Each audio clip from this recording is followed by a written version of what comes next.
I do have a relatively short, like 10 or 15-minute video on compatibilism. If you search the word compatibilism in my YouTube page, you would find that, and that would give you really a synopsis of my best argument against compatibilism. In short, compatibilism is the view that you are free to do what you want to do. And if you want to do something, then that is what the basis of your culpability. In other words, you're culpable for doing things you want to do. You wouldn't be culpable for doing it if you were being forced to do it against your will or against your desires. But if you do something you want to do, then you are culpable for it. But behind that is what causes or what ultimately determines those wants.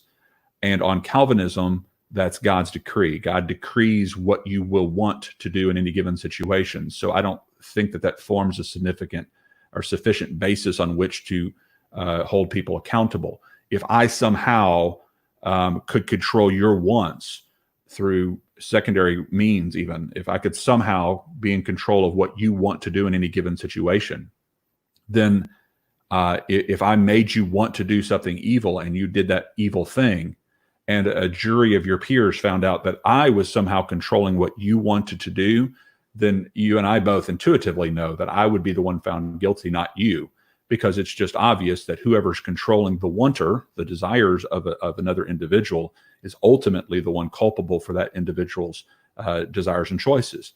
And so I think compatibilism just falls short in establishing a basis for human culpability. That's one of the reasons I say that we have the ability as human beings to choose between various wants and desires, whereas the Calvinist will say, well, we always choose in accordance with our greatest desire. Well, what determines what your greatest desire is? On Calvinism, God. God decrees what your greatest desire is. And that's just like animal instinct to me. It's just like God decreeing that lions prefer meat over grass, that cows prefer grass over meat. And therefore, they always make a choice based upon that preset instinctive desire given to them by their creator, and they really couldn't choose otherwise because they don't have the nature to choose otherwise.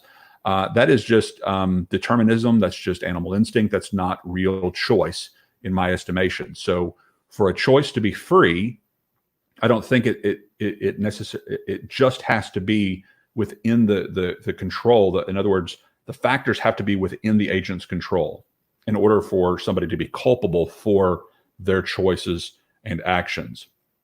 And so somebody outside myself is controlling my desires and then thus my choices, then that person should be held culpable for my desires and my choices. If I am the decisive cause of which choice I act to fulfill, which desire I act upon, then I am culpable and I alone am culpable. Now, is there still mystery involved in that? Of course there is. There's mystery as to why God chooses the things he chooses too, but we don't doubt the fact that he's self-determined.